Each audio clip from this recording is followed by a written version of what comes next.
بسم الله الرحمن الرحيم إن الحمد لله نحمده ونستعينه ونستغفره ونعوذ بالله من شرور أنفسنا وسيئات أعمالنا من يهده الله فلا مضل له ومن يضلل فلا هادي له وأشهد أن لا إله إلا الله وحده لا شريك له وأشهد أن محمدا عبده ورسوله يا أيها الذين آمنوا اتقوا الله حق تقاته ولا تموتن إلا وأنتم مسلمون يا أيها الناس اتقوا ربكم الذي خلقكم من نفس واحدة وخلق منها زوجها وبث منهما رجالا كثيرا ونساء واتقوا الله الذي تساءلون به والأرحام إن الله كان عليكم رقيبا يا أيها الذين آمنوا اتقوا الله وقولوا قولا سديدا يصلح لكم أعمالكم ويغفر لكم ذنوبكم ومن يطع الله ورسوله فقد فاز فوزا عظيما فإن خير الحديث كتاب الله وخير الهدي هدي محمد صلى الله عليه وسلم وشر الأمور محدثاتها وكل محدثة بدعة وكل بدعة ضلالة وكل ضلالة في النار. வார்த்தைகளில் சிறந்தது அல்லாஹ்வுடைய வார்த்தை என்றும் வழிகாட்டுதலில் சிறந்தது நபிகள் நாயகம் ஸல்லல்லாஹு அலைஹி வஸல்லம் அவர்களுடைய வழிகாட்டுதல் என்றும் காரியங்களில் மிக மிக கெட்டது மார்க்கத்தில் புதுமையை உண்டாக்குவது, ஒவ்வொரு புதுமையான காரியங்களும் வழிகேடுகள் அனைத்தும் உங்களை நரகில் கொண்டு போய் சேர்க்கும் என்று நபிகள் நாயகம் ஸல்லல்லாஹு அலைஹி வஸல்லம் அவர்கள் தங்களுடைய ஒவ்வொரு சொற்பொழிவின் பொழுதும் இந்த மனித சமூகத்திற்கு நினைவுபடுத்தியதை இந்த நல்ல சந்தர்ப்பத்தில் நானும் உங்களுக்கு அதை நினைவுபடுத்த கடமைப்பட்டிருக்கிறேன். அன்பார்ந்த சகோதர சகோதரிகளே, மனிதகுலத்தின் வழிகாட்டி நபிகள் நாயகம் ஸல்லல்லாஹு அலைஹி வஸல்லம் அவர்கள் என்ற ஒரு தலைப்பின் கீழே நாம் இந்த ரமலானுடைய மாதம் முழுவதும் ஒரு சில விவரங்களை அறிந்து கொள்வதற்காக வேண்டி அல்லாஹ்வுடைய இல்லத்தில் நாம் எல்லாம் ஒன்று கூடியிருக்கிறோம். அந்த வரிசையில் நேற்றைய தினம் நபிகள் நாயகம் ஸல்லல்லாஹு அலைஹி வஸல்லம் அவர்கள் வருவதற்கு முன்னால் மக்காவிலே வாழ்ந்து கொண்டிருந்த மக்கள் பெண்களிடத்திலே எப்படி நடந்து கொண்டார்கள், அவர்களுடைய திருமண அமைப்பு முறை, அவர்கள் பெண்களிடத்திலே நடந்து கொண்ட ஒவ்வொரு ஒழுங்கீனமான காரியங்கள், மேலும் குறைசிகள் எந்த அளவுக்கு அந்த சமூகத்தில் குடும்ப பெருமை, கோத்திர பெருமை என்ற அடிப்படையில் உயர்வு தாழ்வுகளை கற்பித்து வாழ்ந்தார்கள் என்பதையெல்லாம் நேற்றைய தினம் நாம் பார்த்தோம். இன்றைய தினம் மக்காவை சுற்றி மக்கள் மத்தியிலே நபிகள் நாயகம் ஸல்லல்லாஹு அலைஹி வஸல்லம் அவர்கள் வருவதற்கு முன்னால் எப்படிப்பட்ட வணக்க வழிபாட்டு நெறிமுறைகள் அவர்களிடத்திலே இருந்தது என்பதை இன்றைய தினம் நாம் பார்க்க இருக்கிறோம். அன்பிற்குரிய சகோதரர்களே, நபிகள் நாயகம் ஸல்லல்லாஹு அலைஹி வஸல்லம் அவர்கள் ஒரு கட்டத்திலே சொல்கிறார், நான் மறுமையில் அம்ர் இப்னு லுஹை என்று சொல்லுகிற ஒரு மனிதனை நான் மறுமையிலே நரகத்தில் பார்த்தேன். தன்னுடைய குடலை தானே இழுத்து அந்த நரக நெருப்பை சுற்றி வருகின்ற அந்த அம்ர் இப்னு லுஹையை மறுமை நாளிலே நரகத்தில் நான் பார்த்தேன் என்று நபிகள் நாயகம் ஸல்லல்லாஹு அலைஹி வஸல்லம் அவர்கள் சொல்கிறார். ஏன் இவன் நரகத்திற்குரியவனாக மாறினான்? நபிகள் நாயகம் ஸல்லல்லாஹு அலைஹி வஸல்லம் அவர்கள் பெயரை குறிப்பிட்டு இவனை மக்கள் மத்தியிலே சொல்வதற்கு என்ன காரணம் என்றால், குஜாஆ என்ற கோத்திரத்தினுடைய தலைவனாக அம்ர் இப்னு லுவை என்று சொல்லப்படுகிற மனிதன் இருந்தான். இவன்தான் முதலில் உருவ வழிபாட்டை மக்களுக்கு அறிமுகம் செய்தவன். இந்த அம்ர் இப்னு லுஹை என்பவன் தான் முதலில் மனித சமூகத்திலே ரசூல் ஸல்லல்லாஹு அலைஹி வஸல்லம் அவர்கள் வருவதற்கு முன்னால் அந்த மக்கள் மத்தியிலே உருவ வழிபாட்டை முதலில் அறிமுகம் செய்தவன் யாரு? இந்த அம்ர் இப்னு லுஹை என்று சொல்லுகின்ற குஜாஆ கோத்திரத்தினுடைய தலைவன். இவன் அன்றைய மக்கள் மத்தியிலே நல்ல செல்வாக்குடையவன், ஆன்மீகத்திலே முதிர்ந்தவன், நன்மையான காரியங்களை அதிகம் செய்கிறவன், அதிலும் குறிப்பாக தான தர்மங்கள் என்றால் மிக அதிகமாக செய்கிறவன். இப்படியெல்லாம் அவன் நடந்த காரணத்தினால் அந்த மனித சமூகத்தில் அவன் மதிப்புமிக்க மனிதனாக மாறி, மதிப்புக்குரிய மனிதனாக இருந்த அவன் ஒரு இறைநேச செல்வனாக கூட அந்த மக்கள் மத்தியிலே மாறிவிட்டான். ஒரு நாள் இவன் ஷாம் நாட்டுக்கு செல்கிறான். ஷாம் நாடு என்பது அதிக நபிமார்கள் வந்து போன ஒரு நாடு. அந்த நாட்டில் தான் அதிகமான இறை வேதங்கள் அன்றைக்கு அருளப்பட்டிருந்தது. அந்த நாட்டில் காலப்போக்கில் மக்கள் என்ன செய்தார்கள் என்றால், உருவ வழிபாட்டை மக்கள் ஆராதனைக்குரிய ஒரு வழிபாடாக, உருவ வழிபாட்டுக்குரிய மக்களாக மக்கள் மாறினார்கள். இதை இந்த அம்ர் இப்னு லுஹை என்பவன் ஷாம் நாட்டுக்கு சென்று அந்த வழிபாட்டை பார்க்கிறான். நல்ல ஒரு வழிபாடாக அவனுக்கு தெரிகிறது. உடனே என்ன செய்கிறான்? ஹுபுல் என்ற பெயருடைய ஒரு உருவச் சிலையை முதலில் வாங்கி வந்து காபாவுக்குள்ளே நடு மத்தியிலே கொண்டு போய் வைத்து குறைஷிகளுக்கெல்லாம் அழைப்பு கொடுத்து அவருக்கு தேவையான, இந்த ஹுபுல் சிலைக்கு தேவையான ஆராதனைகளையும் வணக்க வழிபாடுகளையும் செய்யுங்கள் என்று மக்களுக்கு போதித்தவன் தான் அம்ர் இப்னு லுஹை என்பவன். இந்த ஹுபுல் என்ற சிலையை பார்க்க மிக அழகானதாக இருந்தது. அதற்கு ஒரு கை இல்லாமல் இருந்தது. குறைஷிகள் எல்லாம் தங்கத்தில் ஒரு கையை செய்து அதை ஒரு மதிப்புமிக்க, ஒரு உன்னதமான, ஒரு புனிதமிக்க, ஒரு வணக்க வழிபாட்டுக்குரிய ஒரு பொருளாக அந்த ஹுபுல் சிலையை காபாவுக்குள் வைத்து அவர்களும் ஆராதனை செய்ய தொடங்கினார்கள். இன்னொரு புறம் மனாத் என்று சொல்லப்படுகிற ஒரு சிலை, இது முசல்லல் என்ற இடத்தில் இருந்த ஹுதைல் மற்றும் குஜாஆ கோத்திரத்தார்கள் ஒரு பக்கம் ஆராதனை செய்து வணங்கி கொண்டிருந்தார்கள். இன்னொரு புறம் லாத் என்று சொல்லப்படுகிற ஒரு சிலை, அது தாயிஃபிலே இருந்த சக்கீப் என்று சொல்லப்படுகிற கோத்திரத்தார்கள் அதற்கு ஒரு சில ஆராதனைகளையும் வணக்க வழிபாடுகளையும் செய்ய ஆரம்பித்தார்கள். உஸ்ஸா என்று சொல்லப்படுகிற ஒரு உருவச் சிலை, அது தாத்த இருக்கு என்று சொல்லப்படுகிற இடத்தில் இருந்த குறைசி குலத்தை சார்ந்த கினானா கோத்திரத்திலுடையவர்கள் அதற்கு ஒரு சில வணக்க வழிபாடை செய்ய ஆரம்பித்தார்கள். இப்படி இந்த அம்ர் இப்னு லுஹை என்பவன் ஷாம் நாட்டிலிருந்து ஹுபுல் என்று சொல்லப்படுகிற சிலையை கொண்டு வந்து மக்களுக்கு காண்பித்ததனுடைய விளைவு, பல பகுதிகளிலும் குட்டி குட்டி சிலைகள் உருவாக மெல்ல தலை தூக்க ஆரம்பித்தது. இறுதியில் இவனுக்கு ஒரு தகவல் கிடைக்கிறது. ஜித்தாவினுடைய கடலோர பகுதியில் நூஹ் அலைஹிஸ்ஸலாத்து வஸ்ஸலாமுடைய காலத்தில் வாழ்ந்த அந்த மக்கள் வணங்கி வந்த வத்து, சுவாவி, யக்கூஸ், நஸ்ர் என்று சொல்லப்படுகின்ற ஒரு சில சிலைகள் இருப்பதாக அவனுக்கு தகவல் கிடைக்கிறது. இவன் அதையும் எடுத்து வருகிறான் ஜித்தாவை.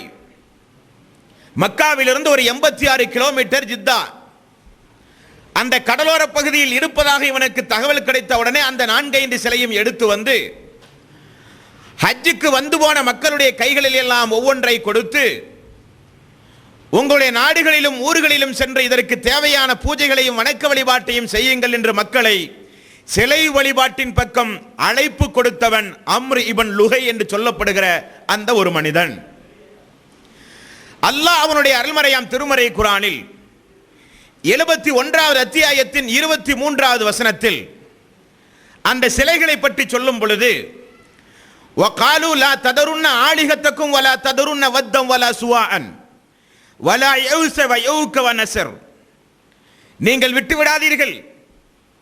நூஹ் அலைஹிஸ்ஸலாத்து வஸ்ஸலாம் அவர்கள் அஷ்ஹது அல்லா இலாஹ இல்லல்லாஹ், வணக்கத்திற்கு தகுதியானவன் அல்லாஹ் ஒருவனை தவிர யாரும் இல்லை என்று மக்களுக்கு அழைப்பு கொடுத்த பொழுது அந்த மக்களிலே இருந்த ஒரு சாரார் சொன்னார்களாம், நீங்கள் வத்து யஊஸ் யஊக் நஸ்ர் போன்ற அந்த நல்லடியார்களை நீங்கள் விட்டு விடாதீர்கள் என்ற அந்த மக்கள் சொன்னதை அல்லாஹ் ரப்பல் ஆலமீன் அந்த ஆயத்திலே நமக்கு நினைவும் படுத்துகிறான். யார் இந்த நல்லடியார்கள்? இப்னு அப்பாஸ் ரலியல்லாஹு அன்ஹு அவர்கள் சொன்னார்கள், நூஹ் அலைஹிஸ்ஸலாத்து வஸ்ஸலாம் அவருடைய காலத்தில், அவருடைய காலத்திற்கு பிறகு அவருடைய ஆட்சி காலத்தில், அவருடைய தாவாவுடைய காலத்தில், நபியாக அவர் வாழ்ந்த காலத்தில் இந்த மனிதர்கள் எல்லாம் நல்லவர்களாக இருந்தார்கள். ஹஜ்ஜுக்கு வருகிற போகிற மக்களுக்கெல்லாம் நன்மையான காரியங்களை செய்து வந்தார்கள், உணவு கொடுத்து வந்தார்கள். இவர்களெல்லாம் இறந்து போன உடனே மக்கள் எல்லாம் அந்த ஊர் முழுக்க சோகத்திலே மூழ்கி கிடந்தார்கள். அவர்கள் இறந்து போன அந்த நல்லடியார்களின் மீது வைத்திருக்கின்ற அன்பையும் பாசத்தையும் சைத்தான் பார்த்து அவர்களில் ஒரு சாராருடைய உள்ளத்தில் எப்படிப்பட்ட எண்ணத்தை ஏற்படுத்தினான் என்றால், இறந்து போன அந்த நல்லடியார்களை நீங்கள் நினைவு கூற வேண்டுமானால் நீங்கள் வழிபாடு நடத்துகிற இடத்தில் அவர்களுடைய உருவங்களை வைத்து அவ்வப்போது பார்த்து பார்த்து நீங்கள் சமாதானம் அடைந்து கொள்ளுங்கள் என்று ஒரு தலைமுறைக்கு சொன்னான். அந்த அடிப்படையில் உருவங்களை செய்தார்கள். வத்து யஊஸ் யக்கூ நஸ்ர் என்று சொல்லப்படுகிற நல்லடியார்களுக்கு பள்ளியிலே கொண்டு வந்து வைத்தார்கள். தனியாக வணக்க வழிபாட்டு செலுத்தினார்கள். இன்னொரு தலைமுறை வந்தது. அந்த தலைமுறையினுடைய உள்ளத்தில் என்ன போட்டினான்?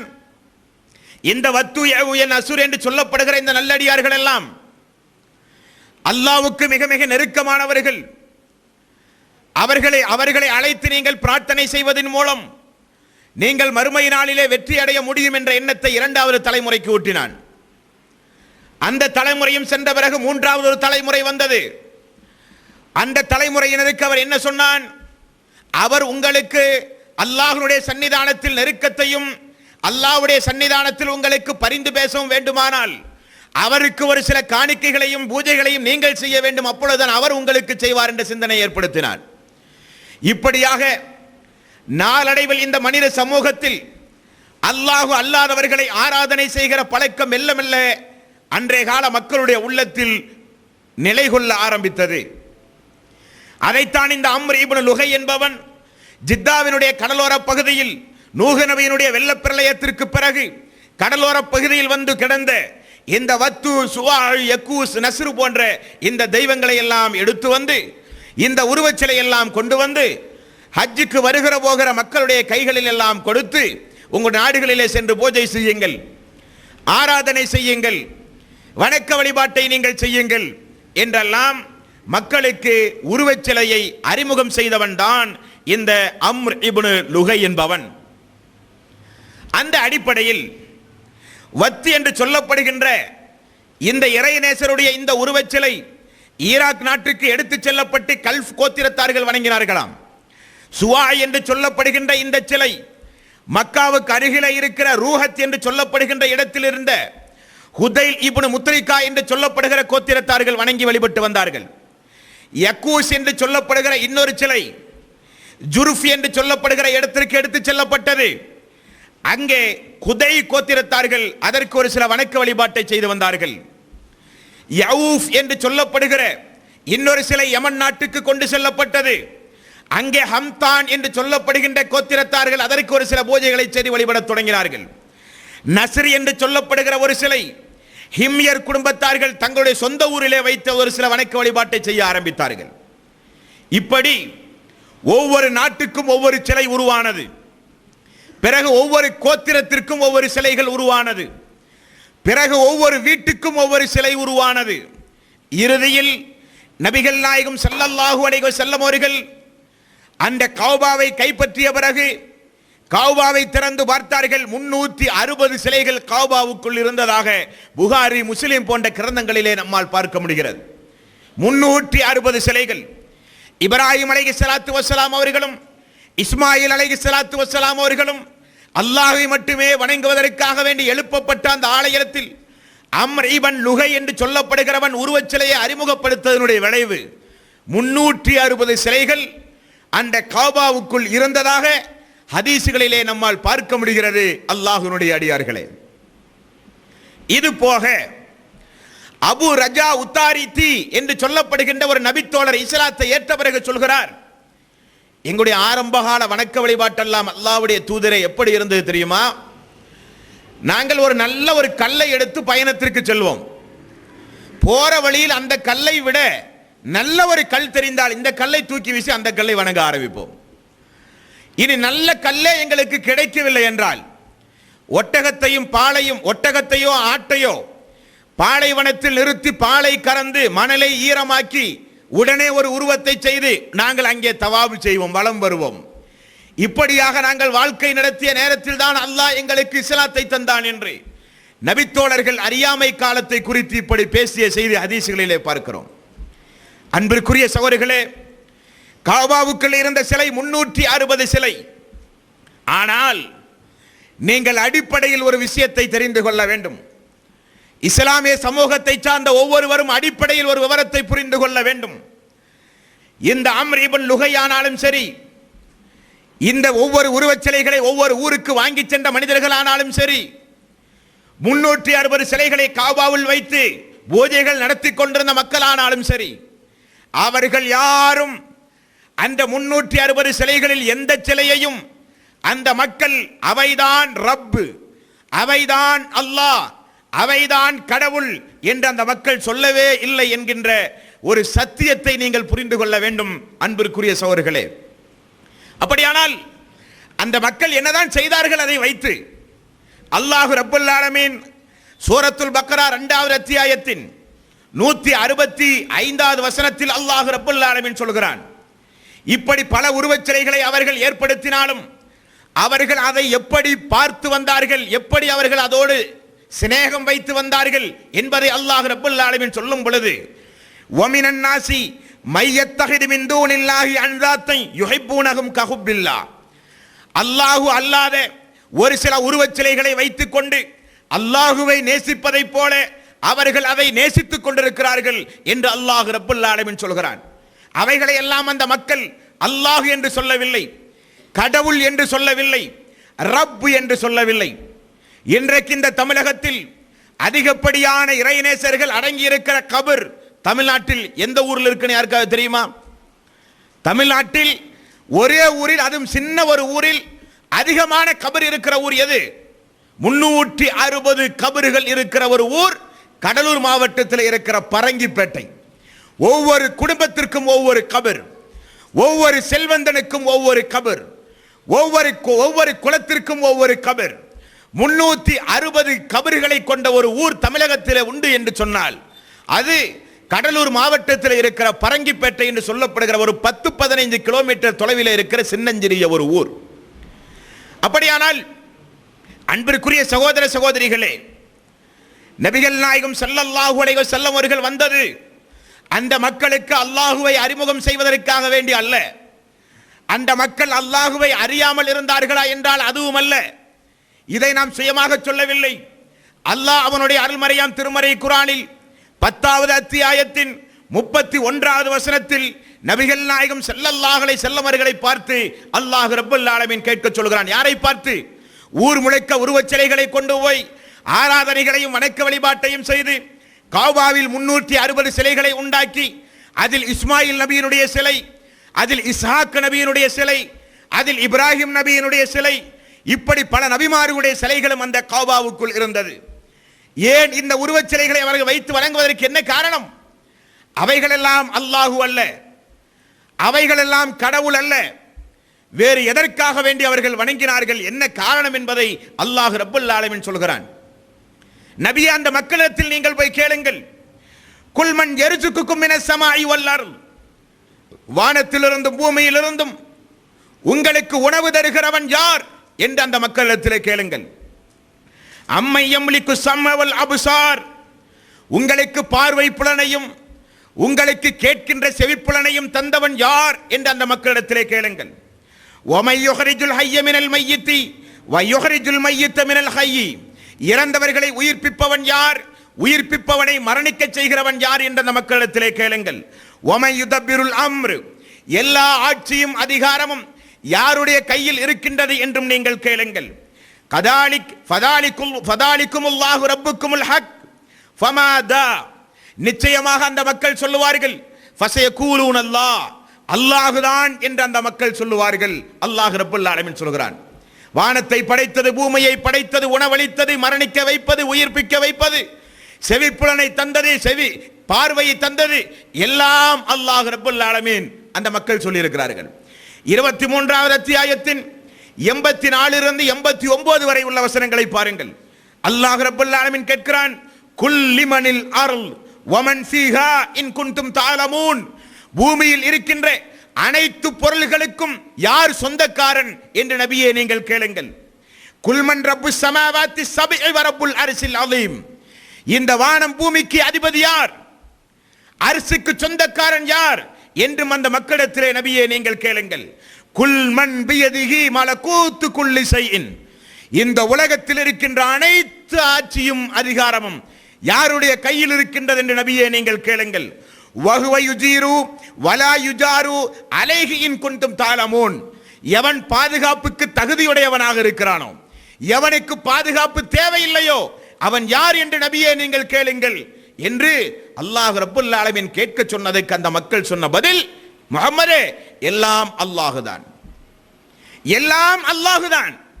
பிறகு எதற்கு இந்த 360 சிலை, பிறகு எதற்கு ஊர் முழுக்க பல்வேறு வகையான சிலை வழிபாடு, பிறகு எதற்கு என்று நபிகள் நாயகம் ஸல்லல்லாஹு அலைஹி வஸல்லம் அவர்கள் கேட்டதாக, அல்லாஹ் கேட்க சொன்னதாக அவனுடைய அருள்மறையாம் திருமறை குர்ஆனிலே அல்லாஹ் சொல்கிறான். 10வது அத்தியாயத்தின் 18வது வசனத்தில் அல்லாஹ் ரப்பல் ஆலமீன் சொல்கிறான், மா நஅபுதுஹும் இல்லா லியுகர்ரிபூனா இலல்லாஹி ஸுல்ஃபா, அல்லாஹ்விடத்திலே எங்களுக்கு இந்த 360 சிலைகளிலே இருக்கிற நல்லவர்கள் எல்லாம் அல்லாஹ்விடத்திலே எங்களுக்கு ஒரு நெருக்கத்தை ஏற்படுத்தி தருவார்கள் என்று அந்த மக்கள் சொன்னார்கள். 39வது அத்தியாயத்தின் 3வது வசனத்தில் அந்த மக்கள் சொன்னதாக அல்லாஹ் சொல்கிறான், ஹாஉலாஇ சுஃபஹாஉனா இன்தல்லாஹ், இந்த நல்லடியார்கள் எல்லாம் அவர்களுக்கு ஒரு சில ஆராதனைகளை, அவர்களுக்கு ஒரு சில வணக்க வழிபாட்டை, அவர்களை அழைத்து நாங்கள் பிரார்த்தனை செய்வதால், அவர்களுக்கு நாங்கள் நேர்ச்சை செய்வதால், அவர்களை நாங்கள் வலம் வருவதால் அவர்கள் ஹாஉலாஇ சுஃபஹாஉனா இன்தல்லாஹ், அல்லாஹ்விடத்திலே எங்களுக்கு ஒரு நெருக்கத்தை ஏற்படுத்தி தருவார்கள் என்றும் அந்த மக்கள் சொன்னார்கள் என்று அல்லாஹ் ரப்புல் ஆலமீன் சொல்கிறான். அப்ப நபிகள் நாயகம் ஸல்லல்லாஹு அலைஹி வஸல்லம் அவர்கள் வருவதற்கு முன்னால் அந்த மக்கள் நல்லடியார்களுக்கு உருவங்களை ஏற்படுத்தி வைத்து அந்த உருவங்களுக்கு முன்னால் அறுத்து பலியிடுவது, நேர்ச்சை நோன்பு நோற்பது, அழைத்து பிரார்த்தனை செய்வது, ஒரு சில வணக்க வழிபாட்டை கொண்டு போய் அந்த உருவங்களுக்கு முன்னால் செய்யலாம். அல்லாஹ்விடத்திலே நமக்கு ஒரு நெருக்கம் கிடைக்க வேண்டும், அல்லாஹ்விடத்திலே நமக்கு ஒரு பரிந்து பேச ஆள் தேவைப்படுகிறது என்பதற்காக வேண்டிதான் அந்த மக்கள் செய்தார்கள். அப்ப அல்லாஹ் என்ன பதிலை சொல்கிறான்? 39வது அத்தியாயத்தின் 43வது வசனத்தில் அல்லாஹ் ரப்பல் ஆலமீன் அந்த மக்களுக்கு பதிலை சொல்கிறான். அல்லாஹுவை தவிர நீங்கள் வணங்குகின்ற இந்த இணையாளர்கள் எல்லாம் அல்லாஹ்விடத்திலே உங்களுக்கு பரிந்து பேசும் என்று உங்களுக்கு சொல்லித் தந்தது யார்? அல்லாஹ் ரப்பல் ஆலமீன் கேட்கிறான். 39வது அத்தியாயத்தினுடைய இந்த 43வது வசனத்தில் அல்லாஹ் ரப்பல் ஆலமீன் அந்த மக்கள் அந்த உருவச் சிலைகளுக்கு முன்னால் செய்த ஆராதனைகளும் வணக்க வழிபாட்டும் அல்லாஹ்விடத்திலே நமக்கு பரிந்து பேசும் என்பதற்காக வேண்டி செய்தார்கள் என்பதை அல்லாஹ் சொல்லும் பொழுது, அமித்தகது மின் தூனில்லாஹி சுஃபஹா, அல்லாஹு அல்லாமல் யார்தான் அல்லாஹ்விடத்திலே பரிந்து பேச முடியும்? ஏன் இவர்கள் அல்லாஹ் அல்லாதவர்களை அழைத்து என்னிடத்திலே பரிந்து பேச ஆள் பிடிக்கிறார்கள் என்று அல்லாஹ் ரப்பல் ஆலமீன் கேட்கிறான். அப்படியானால் அறிந்தும் அறியாமலும் இந்த இஸ்லாமிய சமூகத்திலும் இப்படிப்பட்ட ஒரு இணை வைத்தல் என்ற மாபாதகமான இந்த ஒரு காரியம் நம்முடைய இஸ்லாமிய சமூகத்திலும் ஊடுருவி இருக்கின்றது. நம்முடைய முஸ்லிம் சமூகத்தில் நம்முடைய இஸ்லாமிய தாய்மார்களையும் பெரியோர்களையும் அழைத்து, ஏன் நீங்கள் தர்காக்களுக்கு செல்கிறீர்கள், ஏன் நீங்கள் அப்துல் காதர் ஜீலானி போன்ற இறைநேசர்களுக்கு ஏன் நீங்கள் வணக்க வழிபாட்டை செலுத்துகிறீர்கள் என்று சொல்லும் பொழுது, அப்துல் காதர் ஜீலானி அல்லாஹு அல்ல, ஏர்வாடி பாத்து சாவோ நாகூர் ஆண்டவரோ அல்லாஹு அல்ல, ஹாஉலாஇ சுஃபஹாஉனா இன்தல்லாஹ், மான் அபுதுகும் இல்லா லியுகர்ரிபூன இலல்லாஹி ஸுல்ஃபா. அல்லாஹ்விடத்திலே எங்களுக்கு வாங்கி தருவார்கள், அல்லாஹ்விடத்திலே பரிந்து பேசுவார்கள் என்பதற்காக வேண்டிதான் நாங்கள் தர்காக்களுக்கு செல்கிறோம் என்று சொல்லுகிற இக்காலத்து முஸ்லிம்களும் ரசூல் ஸல்லல்லாஹு அலைஹி வஸல்லம் அவர்கள் நபியாவதற்கு முன்னால் அன்றைய கால மக்களிடத்திலே இருந்த இறைவனை பற்றி உள்ள ஒரு நம்பிக்கையும் எந்த அளவுக்கு பொருத்தமாக இருக்கிறது என்பதை இஸ்லாமிய சமூகத்தை சார்ந்த அல்லாஹ்வினுடைய அடியார்களாகிய நீங்கள் சிந்திக்க கடமைப்பட்டிருக்கின்றீர்கள். அன்பிற்குரிய சகோதரர்களே, அல்லாஹ் ரப்பல் ஆலமீன் அவருடைய அருள்மறையாம் திருமறை குர்ஆனில் சூரத்துல் ஃபாத்திஹாவிலே ஒவ்வொரு முஸ்லிமும் அல்லாஹ்வுடைய சன்னிதானத்தில் தொழுகையின் பொழுது கொடுக்கப்படுகிற வாக்கு இய்யாக நஅபுது வ இய்யாக நஸ்தஈன். யா அல்லாஹ், உன்னையே வணங்குவோம், உன்னை தவிர யாரிடத்திலும் நாங்கள் உதவி தேட மாட்டோம். உன்னையும் வணங்குவோம், உன்னால் படைக்கப்பட்ட நல்லடியார்களையும் வணங்குவோம் என்பது மக்காவிலே வாழ்ந்த முஸ்ரிக்குகளுடைய நிலைமை. ரசூல் ஸல்லல்லாஹு அலைஹி வஸல்லம் அவர்கள் வருகிற பொழுது அந்த மக்களுடைய நம்பிக்கை அப்படி இருந்தது. ஆனால் இன்றைய முஸ்லிம்களும் அல்லாஹ்வுக்கு பள்ளியிலே தொழுவது, தர்காக்களிலும் போய் தொழுகை நிறைவேற்றுவது, தொழுகை முடிந்து ரப்பி ஃபிர்லி ரப்பி ஃபிர்லி ரப்பி ஃபிர்லி, யா அல்லாஹ் என்னுடைய பாவத்தை மன்னிப்பாயாக மன்னிப்பாயாக என்று இறை இல்லத்திலிருந்து பிரார்த்தனைகளிலே ஈடுபடுவது, தர்காக்களுக்கும் சென்று பிரார்த்தனைகளிலே ஈடுபடுவது, ஹஜ்ஜுடைய காலங்களில் ஹஜ்ஜு பெருநாளுடைய காலங்களில் அல்லாஹ்வுக்காக வேண்டி அறுத்து குர்பான் கொடுப்பது, அப்துல் காதிர் ஜீலானுடைய பேரிலும் அறுத்து குர்பான் கொடுப்பது, இது போன்ற ரமலானுடைய மாதத்தில் அல்லாஹ்வுக்காக வேண்டி நோன்பு வைப்பது, 16 சேகுமார்களுடைய பேரிலும் நோன்பு வைப்பது, இப்படி ஒவ்வொரு வணக்க வழிபாட்டையும் அல்லாஹ்வுக்கும் செய்து அல்லாஹ்வுடைய அடியார்கள் என்று சொல்லப்படுகின்ற நல்லடியார்களுக்கும் செய்து கொண்டு நாங்களும் முஸ்லீம் என்றால் நபிகள் நாயகம் ஸல்லல்லாஹு அலைஹி வஸல்லம் அவர்கள் வருவதற்கு முன்னால் அக்காலத்து மக்கள் எப்படிப்பட்ட வணக்க வழிபாட்டு சிந்தனையுடையவர்களாக இருந்தார்களோ அதுதான் இன்றைய முஸ்லிம்களுடைய பரிதாபகரமான நிலைமையாக இருக்கிறது.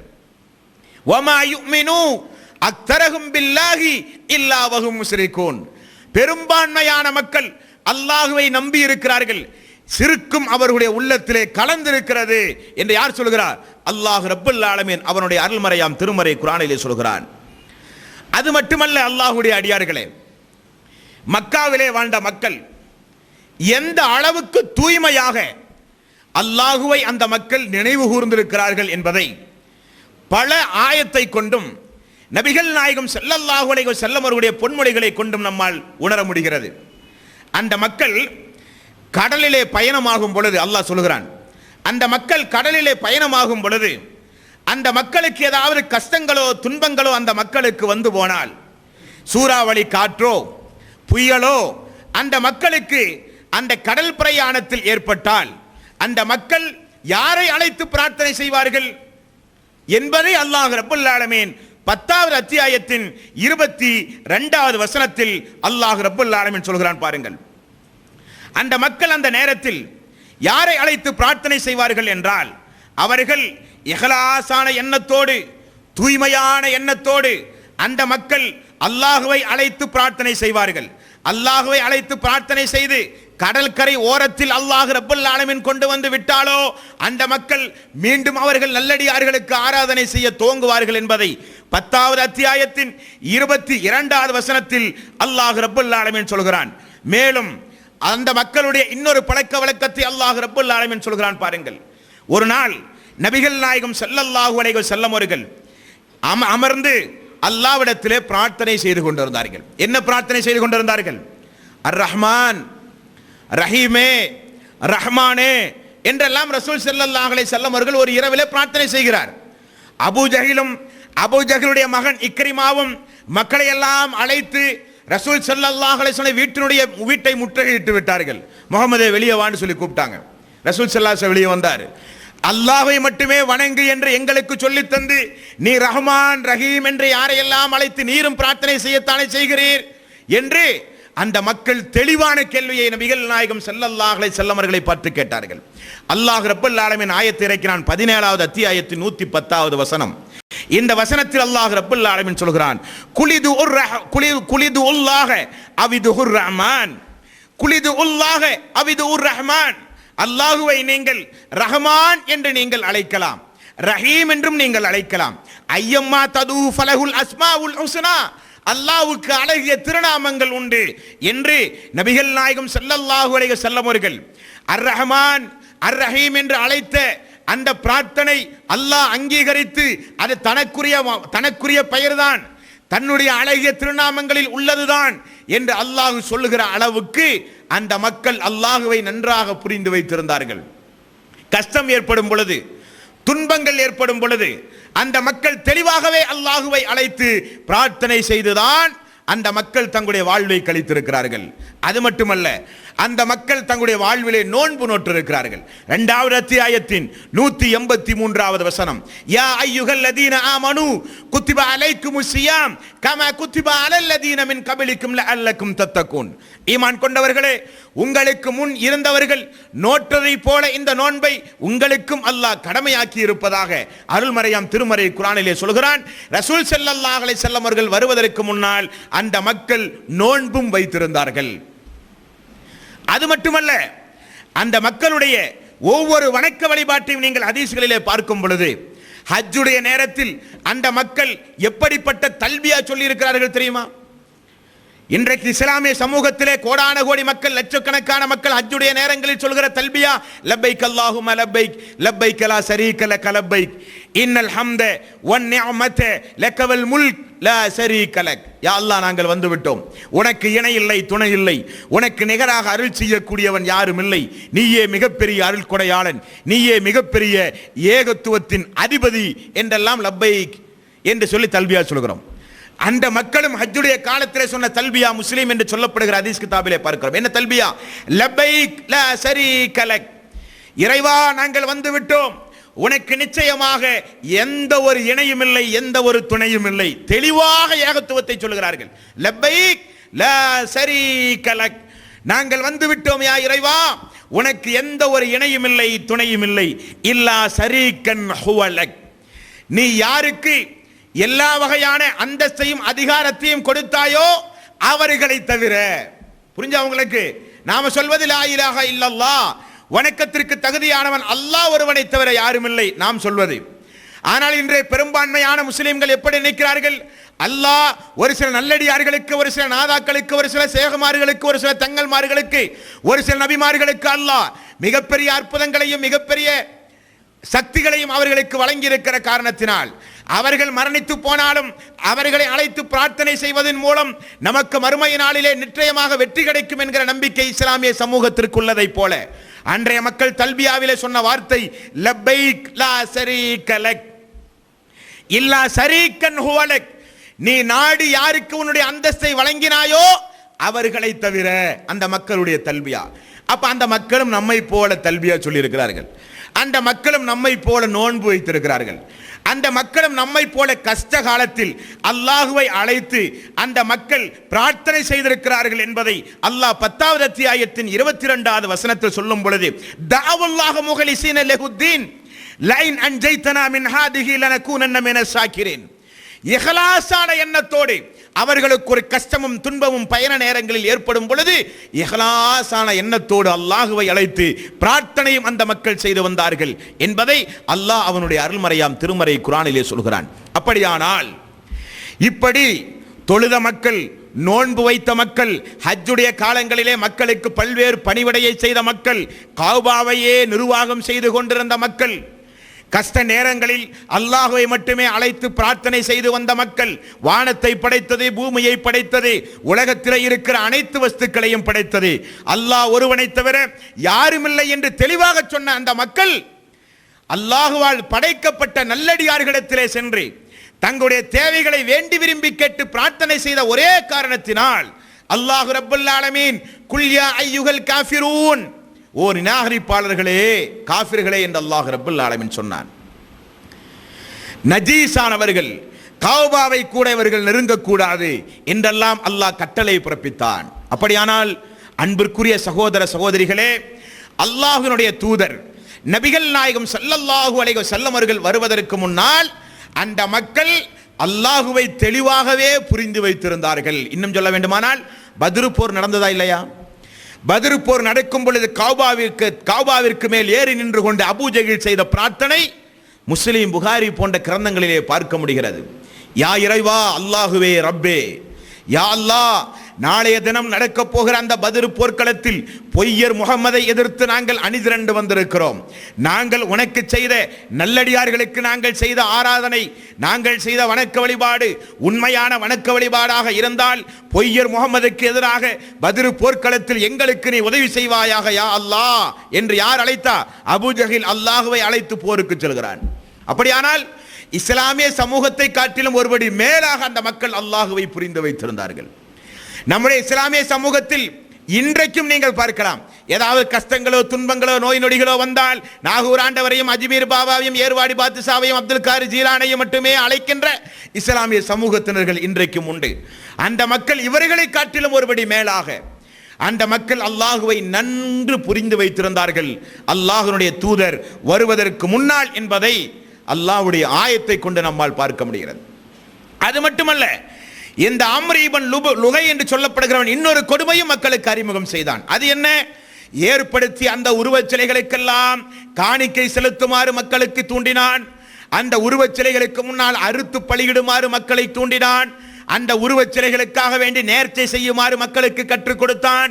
எல்லா பாவமான காரியத்தையும் அல்லாஹு அல்லாத அல்லாஹு அல்லாதவர்களுக்கு வணக்க வழிபாட்டை செய்கின்ற எல்லா காரண காரியங்களையும் மக்களுக்கு அறிமுகம் செய்தவன் தான் அம்ர் இப்னு லுகை என்று சொல்லப்படுகின்ற அந்த மாபாதகமான அந்த அநியாயக்காரன்.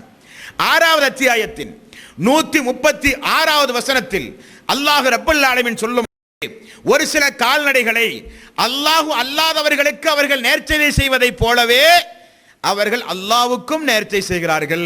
அல்லாஹ் ரப்பல் ஆலமீன் சொல்கிறான், நேர்ச்சை செய்யும் போது அவர்கள் எப்படிப்பட்ட கால்நடைகளை அவர்கள் தேர்வு செய்தார்கள் என்பதை அல்லாஹ் சொல்லும் பொழுது, அந்த மக்கள் ஒரு சில ஒட்டகத்தையோ ஆட்டையோ மாட்டையோ ஒரு சில தெய்வங்களுக்காக வேண்டி நேர்ச்சை செய்து விட்டால் அதில் பால் கறக்க மாட்டார்கள்.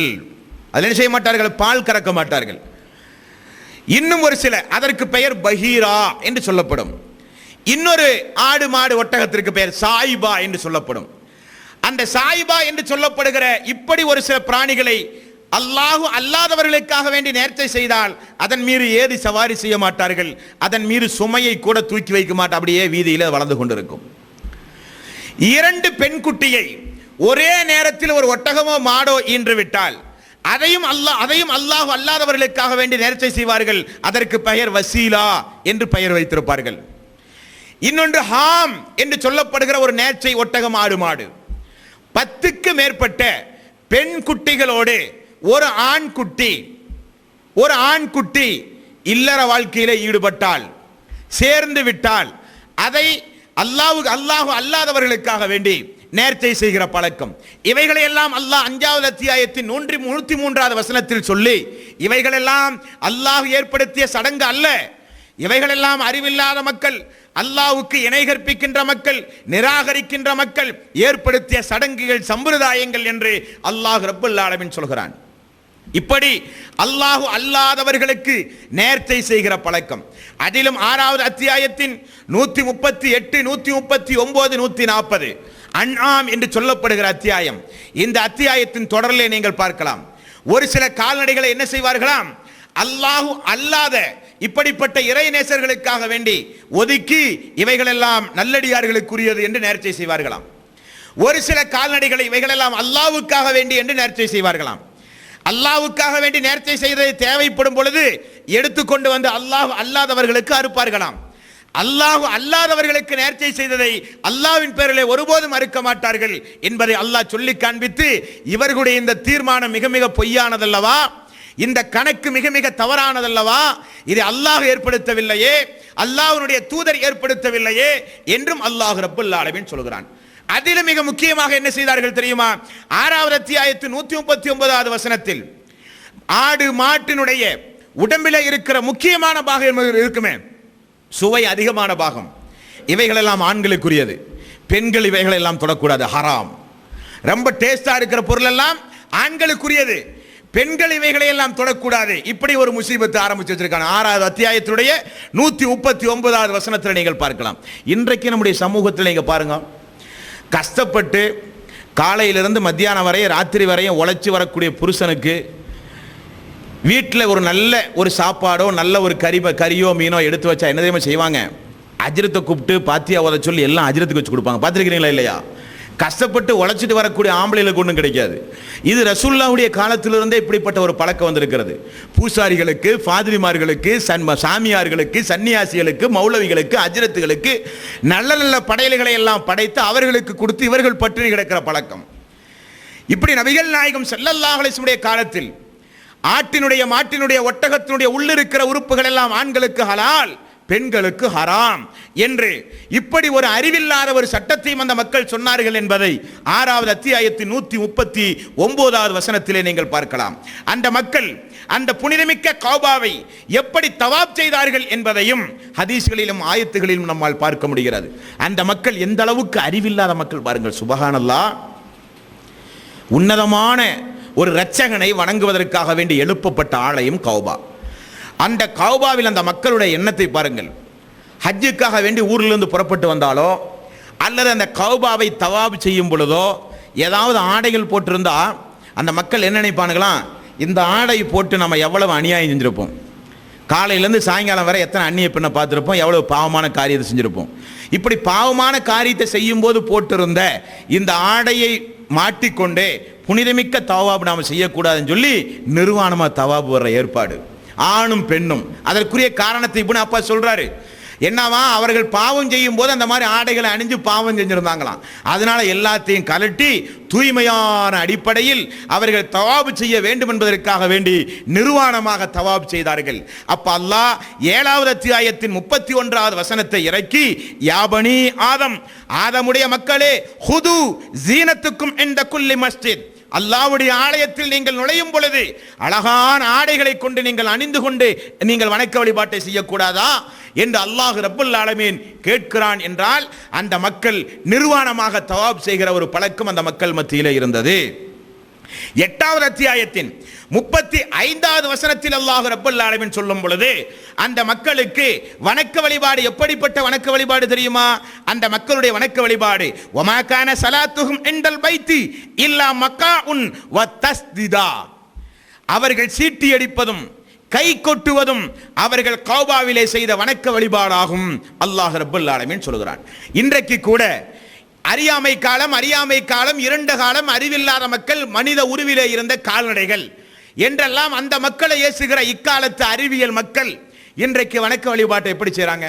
பெரும்பான்மையான இந்து சகோதரர்கள் இருக்கிற நாடு இந்த நாடு. இந்து சகோதரர்கள் இறைவனுக்கு முன்னால் வணக்க வழிபாட்டை செலுத்தும் பொழுது அவர்களுடைய நடை உடை பாவனைகளை பாருங்கள்.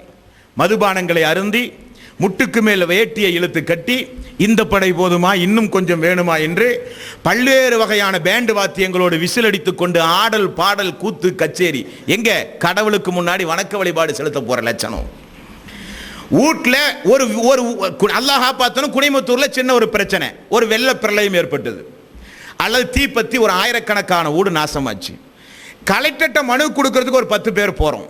இதே மாதிரி வேசியை மடிச்சு கட்டி கொட்டும் கும்மாளமான போனா வாசல் நிற்கிறவன செருப்பு அடிச்சு துரத்த மாட்டான். அப்போ ஒரு கலெக்டருக்கு முன்னாடி மனு கொடுக்க போகும்போதே கொஞ்சம் பயந்து போறான் மனுஷன். கமிஷனர் பீஸ் மீட்டிங் வச்சிருக்கிறாரு. எல்லா மதத்துடைய தலைவர்களும் வாங்கன்னு சொல்லும் போது எவனா கொட்டு கொட்டி டான்ஸ் ஆடிட்டு கமிஷன் ஆபீஸுக்கு போவானா? வாசல்லையே விட மாட்டான். அப்ப கமிஷனரை பயப்படக்கூடிய அளவுக்கு, அதிகாரிகளை பயப்படக்கூடிய அளவுக்கு, படைத்த இறைவனை வணங்க போறோமே அவனுக்கு முன்னால் நின்று கொண்டு மிக மிக பயந்த எண்ணத்தோடு அடிமைத்தனத்தை வெளிப்படுத்தி நம்முடைய பலகீனத்தை வெளிப்படுத்தி இறைவனுக்கு வணக்க வழிபாட்டை செலுத்த வேண்டுமே என்ற எண்ணம் கூட அந்த மக்களுக்கு இல்லை. இறைவனுக்கு வணக்க வழிபாட்டை செலுத்தும் பொழுது கூட அந்த மக்கள் சீக்கி அடித்து கைத்தட்டி அந்த மக்கள் வணக்க வழிபாட்டை செலுத்தி இருக்கிறார்கள் என்பதை அல்லாஹ் 8வது அத்தியாயத்தினுடைய 35வது வசனத்தில் நம்மால் பார்க்க முடிகிறது. அப்படியானால் நம்முடைய இஸ்லாமிய சமூகத்தை சார்ந்தவர்களும் அதற்கு சளைத்தவர்கள் அல்ல. நம்முடைய இஸ்லாமிய சமூகத்தை சார்ந்தவர்களும் அதற்கு சளைத்தவர்கள் அல்ல. அவுலியாக்களை நோக்கி, தர்காக்களை நோக்கி எதற்காக வேண்டி போகிறீர்கள் என்பது என்று சொல்லி கேட்கும் பொழுது அல்லாஹ்விடத்திலே நெருக்கத்தை ஏற்படுத்தி தர, அல்லாஹ்விடத்திலே பரிந்து பேச, நம்முடைய பாவங்கள் அனைத்தும் மன்னிப்பதற்காக வேண்டி, நரக நெருப்பிலிருந்து நம்மை காப்பாற்ற வேண்டும் என்பதற்காக வேண்டி என்றெல்லாம் சொல்லி தர்காக்களுக்கு செல்கிற இஸ்லாமிய சமூகத்தை சார்ந்தவர்களும் இந்து சமூகத்தை விடவும் நாங்கள் சளைத்தவர்கள் அல்ல என்பதை காண்பிப்பதற்காக வேண்டி அவர்களும் உருசு நடத்துவார்கள் தர்காக்களிலே. பார்த்தீர்களா இல்லையா? இப்படி உருஸ் நடத்தும் பொழுது மதுரையில் இருக்கிற திருமங்கலம் என்று சொல்லப்படுகிற பகுதி, உருசுக்கு ஒரு 2 நாளைக்கு பிறகுதான் அங்கே ஒரு பொதுக்கூட்டத்தில் நான் பேசுகிறேன். அந்த உருசிலே ஒரு துண்டு பிரசுரம் வெளியிட்டிருக்கிறார்கள். அந்த பிரசுரத்தை இப்பொழுது நான் படிக்கிறவங்க முன்னாடி. அந்த பிரசுர உருசை முன்னிட்டு என்ன பிரசுரம் தெரியுமா? நாகூர் ஆண்டவர் சாகுல் ஹமீது காதர் ஒலியுல்லா கஞ்சசவாய் பாத்துசா நாயகம் அவர்களின் சந்தன உருசை முன்னிட்டு ஆடல் அரசன் அதிரடி நாயகன் நெல்லை பிரபாகரன் மெல்லிசை நிகழ்ச்சியும், ஏழுமலை தங்கராஜ் மற்றும் பரமேஸ்வரனின் இன்னிசை நாதஸ்வர நிகழ்ச்சியும், மலேசியா புகழ் தில்லானா தில்லானா நடன நாட்டிய நிகழ்ச்சியும் மற்றும் திரைப்பட இன்னிசை நிகழ்ச்சியும் நாகூர் ஆண்டவர் சாகுல் பாத்துசா அவர்களுடைய பெயரில் நடைபெறுவதால் ஜமாத்தார்களும் பொதுமக்கள் வாசிகளும் திரளாக கலந்து கொண்டு நாகூர் ஆண்டவரின் ஆசியை பெற்று செல்லுமாறு கேட்டுக்கொள்கிறோம். அப்ப ஆடல் பாடல் கச்சேரிகள் என்று சொல்லப்படுகிற வணக்க வழிபாடு அறியாமை காலத்து மக்கள் மத்தியில் மட்டுமல்ல, இன்றைய காலத்து மக்கள் மத்தியிலும் இருந்திருப்பதை நீங்கள் யாரும் மறந்துவிடக் கூடாது. அப்படியானால் அன்பார்ந்த சகோதர சகோதரிகளே, நபிகள் நாயகம் ஸல்லல்லாஹு அலைஹி வஸல்லம் அவர்கள் வந்தது அந்த மக்களுக்கு அல்லாஹுவை அறிமுகம் செய்வதற்காக வேண்டி அல்ல. ஆதம் அலைஹிஸ்ஸலாத்து வஸ்ஸலாம் அவர்களிலிருந்து ஈசா அலைஹிஸ்ஸலாத்து வஸ்ஸலாம் அவர்கள் வரை அந்த மனித சமூகத்திற்கு அனுப்பப்பட்ட எல்லா இறை தூதர்களும் அல்லாஹுவை மக்களுக்கு அறிமுகம் செய்யத்தான் அனுப்பப்பட்டார்கள். ஆனால் நபிகள் நாயகம் ஸல்லல்லாஹு அலைஹி வஸல்லம் அவர்கள் மட்டும்தான் அல்லாஹுவை அறிமுகம் செய்ய அனுப்பப்படவில்லை. அல்லாஹுவை நம்பி அந்த மக்கள் செய்து வந்த ஆராதனைகள் அல்லாஹ்வுக்கு இணை கற்பிக்கின்ற முறையில் இருந்த காரணத்தினால் தூய்மையான வணக்க வழிபாட்டை, லா இலாஹ இல்லல்லாஹ், வணக்கம் என்பது அல்லாஹ் ஒருவனை தவிர யாருக்கும் நீங்கள் செலுத்தக்கூடாது என்ற நெறிமுறையை போதிக்க வந்தவர்தான் நபிகள் நாயகம் ஸல்லல்லாஹு அலைஹி வஸல்லம் அவர்கள். அல்லாஹ்வுடைய தூதர் ரசூலுல்லாஹ்வுடைய வாப்பாவுடைய பேர் என்ன? அப்துல்லா. அப்துல்லா என்றால் அல்லாஹுவின் அடிமை என்று பொருள். அப்ப ரசூல் ஸல்லல்லாஹு அலைஹி வஸல்லம் அவர்கள் வருவதற்கு முன்னதாகவே அந்த மக்கள் அல்லாஹுவின் அடிமை என்று பெயர் வைத்த மக்கள். அந்த மக்கள் எல்லாம் அல்லாஹுதான் என்று தெளிவாக புரிந்து வைத்திருந்த மக்கள். அந்த மக்களின் வணக்க வழிபாடு அல்லாஹ்வுக்கு மட்டும்தான் என்பதை தெளிவாக தெரிந்து வைத்திருந்த மக்கள். நரகத்திலிருந்து நம்மை காப்பாற்ற, சொர்க்கத்திற்கு செல்ல, அல்லாஹ்வுடைய அன்பும் கருணையும் நமக்கு கிடைக்க, நல்லடியார்களை நாம் திருப்திப்படுத்தினால் மறுமையில் வெற்றி பெற முடியும் என்கிற இக்காலத்து முஸ்லிம்களுடைய நம்பிக்கையை போலத்தான் ரசூல் ஸல்லல்லாஹு அலைஹி வஸல்லம் அவர்கள் வருவதற்கு முன்னால் அக்கால மக்களுடைய வணக்க வழிபாட்டு நெறிமுறைகள் இருந்தது என்பதை இந்த ஆயத்தை கொண்டும் ஹதீசுகளை கொண்டும் நம்மால் தெளிவாக புரிந்து கொள்ள முடிகிறது. அப்படியானால் இஸ்லாமிய சமூகத்தை சார்ந்த நாம் ஒரு தெளிவான ஒரு சிந்தனையிலே நாம் வர வேண்டும்.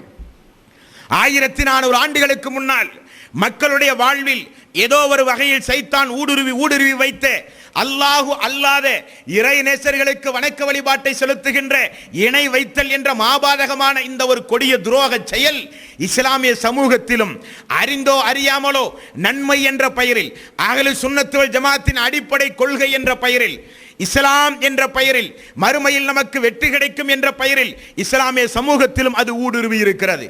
வமா யுமினு அக்ஸரஹும் பில்லாஹி இல்லா வஹும் முஸ்ரிகூன். பெரும்பான்மையான மக்கள் அல்லாஹுவை நம்பி இருக்கிறார்கள், அவருடைய உள்ளத்திலே இணை வைத்தலும் கலந்திருக்கிறது என்று அல்லாஹ் ரப்பல் ஆலமீன் சொல்கிறான்.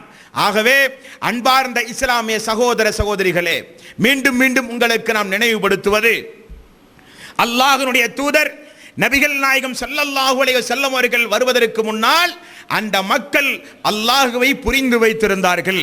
அல்லாஹுவால் படைக்கப்பட்ட நல்லடியார்கள் என்று சொல்லப்படுகின்ற இப்ராஹிம் நபி அல்லாஹ்வுடைய நண்பன், இஸ்மாயில் நபி, இந்த இப்ராஹிம் நபியும் இஸ்மாயில் நபியும் தான் புனிதமிக்க அந்த கௌபாவையே கட்டி எழுப்பி அல்லாஹ்விடத்திலே பிரார்த்தனை செய்தார்கள். யா அல்லாஹ், உன்னை வணங்குகின்ற இடமாக உலகத்திலே இருக்கிற கோடான கோடி மக்களும் ஜனத்தொகையிலே வந்து போகின்ற உலகம் கியாமனால் வரை உள்ள மக்கள் அனைவரும் ஹஜ்ஜுடைய காலத்தில் வந்து உன்னுடைய ஏகத்துவத்தை நிலைநாட்டுகின்ற ஆலயமாக இந்த ஆலயத்தை நீ ஆக்குவாயாக என்று எந்த இப்ராஹிம் நபி பிரார்த்தனை செய்தாரோ, எந்த இஸ்மாயில் நபி பிரார்த்தனை செய்தாரோ, அந்த நபிமார்கள் தான் எங்களுக்கு இதை கற்றுக் கொடுத்தார்கள் என்று இப்ராஹிம் நபியினுடைய பெயரில், இஸ்மாயில் நபியினுடைய பெயரில், இது இப்ராஹிமுடைய மார்க்கம் தான் என்ற பெயரில் தான் அந்த மக்கள் இப்படிப்பட்ட காரியத்தை செய்தார்களே தவிர அவர்கள் நரகத்திற்கு செல்ல வேண்டும் என்ற நோக்கத்தில் செல்லவில்லை.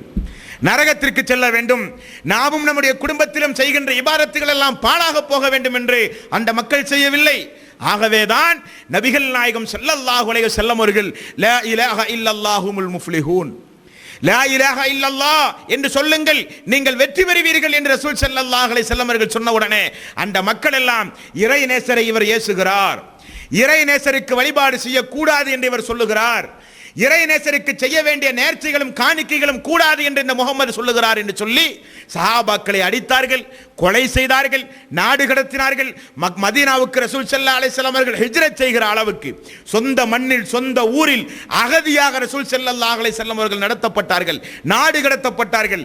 ஹிஜ்ரத் செய்கிற அளவுக்கு அந்த மக்கள் கடுமையாக எதிர்த்தார்கள் என்றால் அவுலியாக்களின் மேல் உள்ள நேசம், அவுலியாக்களின் மேல் உள்ள பக்தி, அதைத்தான் இன்றைக்கு நம்முடைய இஸ்லாமிய சமூகத்திலே உள்ளவர்கள் செய்கிறார்கள். இப்படிப்பட்ட இந்த பிரச்சாரம் இந்த மனித சமூகத்திலே சென்றுவிடக் கூடாது என்பதற்காக வேண்டி நான் சொன்ன அந்த திருமங்கல பகுதியில் ஒரு இறை இல்லத்தை எழுப்பி வருகிற அந்த உருசு நடைபெறுவதற்கு முன்னாலே இஸ்லாமிய சமூகத்தில் நல்ல ஒரு விழிப்புணர்வை ஏற்படுத்த வேண்டும் என்பதற்காக வேண்டி அங்கும் ஒரு பள்ளியை கட்டி தீவிர பிரச்சாரம் செய்ய போய் மதுபானங்களை ஊற்றி கொடுத்து அடியாட்களின் மூலம் பள்ளியை அடித்து நாசமாக்கினார்கள் பாவிகள். பள்ளியையே அடித்து, இமாமை அடித்து, ஆம்பிளிஃபையர், டியூப்லைட் எல்லாம் அடித்து உடைத்து சமீபத்தில் நாசமாக்கினார்கள். என்ன காரணம்? அவுலியாக்களை ஏசுகிறார்கள், அவுலியாக்களை குறை சொல்கிறார்கள், தர்காக்களுக்கு செல்லக்கூடாது என்று சொல்கிறார்கள். நாம் சொல்லவில்லை.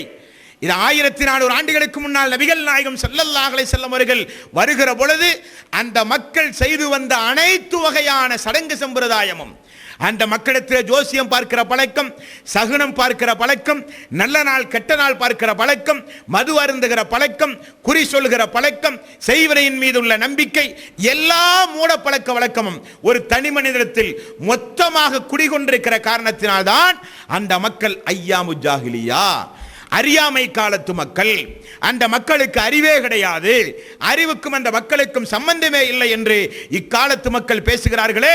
என்ன காரணம்? என்ன காரணம்? அன்றைய காலத்து மக்களாவது திருக்குர்ஆன் அவர்களுக்கு அருளப்படவில்லை, இறை தூதர் அருளப்படவில்லை, அறியாமையில் அந்த மக்கள் நடந்தார்கள். ஆனால் இன்றைக்கு அல்லாஹ்வுடைய வேதம் அருளப்பட்டு விட்டது. ரசூல் ஸல்லல்லாஹு அலைஹி வஸல்லம் போதனைகள் இன்றைக்கு தமிழில் உயிரோடு இன்றைக்கு நம்முடைய கண் முன்னால் இருக்கிறது. சத்தியம் வந்த பிறகும் ரசூல் ஸல்லல்லாஹு அலைஹி வஸல்லம் அவர்கள் அரஃபா பெருவழியில் சொன்னார்களே, எனக்கு பிறகு நான் உங்கள் மத்தியில் 2 விட்டு செல்கிறேன், நீங்கள் பற்றி பிடிக்கும் காலமெல்லாம் வழி தவறவே மாட்டீர்கள். ஒன்று அல்லாஹ்வுடைய வேதம், இன்னொன்று என்னுடைய நெறிமுறை என்று சொன்னார்களே. அந்த 2 நேரான மார்க்கத்திற்குரிய 2 அடிப்படை ஆதாரங்கள் திருக்குர்ஆன், அல்லாஹ்வுடைய தூதருடைய போதனைகள் இன்றும் உயிரோடு சத்தியமாக நம்முடைய கையிலே இருந்தும் இன்றைய மக்கள் வழிகட்டு போகிறார்கள் என்றால் அல்லாஹ்வை பற்றி தெரியாமல், அல்லாஹ்வுடைய பண்பை பற்றி தெரியாமல், அல்லாஹ்வுடைய வல்லமையை பற்றி தெரியாமல், மறுமையை குறித்துள்ள எந்த ஒரு அச்சமும் இல்லாமல் அல்லாஹ் அல்லாதவர்களுக்கு இன்றைய மக்களை வணக்க வழிபாடை செய்து செலுத்திக் கொண்டு மக்கள் நடக்கிறார்கள் என்றால் மக்கள் மத்தியிலே ஒரு விழிப்புணர்வு வர வேண்டும், மக்கள் மத்தியிலே ஒரு விழிப்புணர்வு வர வேண்டும். அதற்குத்தான் நபிகள் நாயகம் ஸல்லல்லாஹு அலைஹி வஸல்லம் அவர்களுடைய வாழ்க்கை வரலாறுகளை இந்த மனித சமூகத்திற்கு முழுமையாக நாம் எடுத்துச் சொல்வதன் மூலம் மக்கள் திருந்துவதற்கு ஒரு வாய்ப்பாக இருக்கும். 1400 ஆண்டுகளுக்கு முன்னால் அந்த மக்கள் எப்படிப்பட்ட வணக்க வழிபாட்டுக்குரியவர்களாக இருந்தார்கள், எப்படிப்பட்ட அறிவுடையவர்களாக இருந்தார்கள், பெண்களிடத்தில் எப்படி நடந்து கொண்டார்கள், குலப்பெருமையோடு கோத்திர பெருமையோடு அந்த பெருமையை பாதுகாப்பதற்காக வேண்டி அந்த பரம்பரையை பேசி எப்படிப்பட்ட சண்டைகளை மூட்டு அந்த மனித சமூகத்தில் அநியாயமாக உயிர் பலிகள் நடந்து கொண்டிருந்தது என்கின்ற வரலாறுகளை இந்த மனித சமூகத்தில் முழுமையாக எடுத்துச்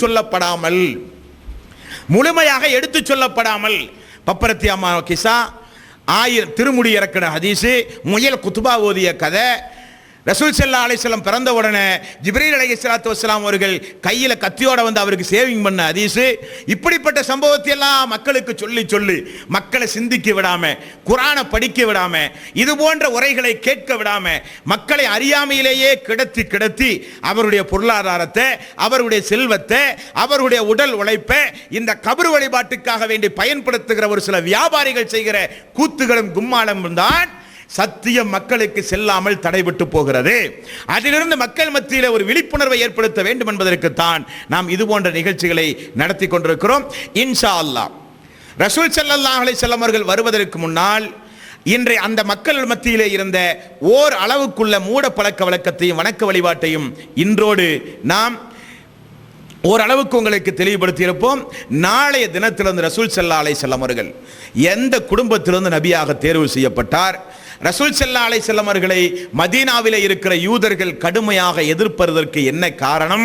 ரசூல் ஸல்லல்லாஹு அலைஹி வஸல்லம் அவர்கள் எப்படிப்பட்ட பரம்பரையிலே அவர் வந்து பிறந்து தன்னை நபி என்று மக்களுக்கு அறிமுகம் செய்தார் என்கிற தொடரை இன்ஷா அல்லாஹ் நாளைய தினம் பார்ப்போம். எல்லாம் வல்ல அல்லாஹ் ரப்பல் ஆலமீன் சத்தியத்தை சத்தியமாக புரிந்து அதன் அடிப்படையில் வாழ்ந்து மரணிக்கின்ற நல்லவர்களாக அல்லாஹ் நம் அனைவர்களையும் ஆக்கி அருள் புரிவானாக. வ ஆகிரு தவானா அல்ஹம்துலில்லாஹி ரப்பில் ஆலமீன். அஸ்ஸலாமு அலைக்கும் வரஹ்மத்துல்லாஹி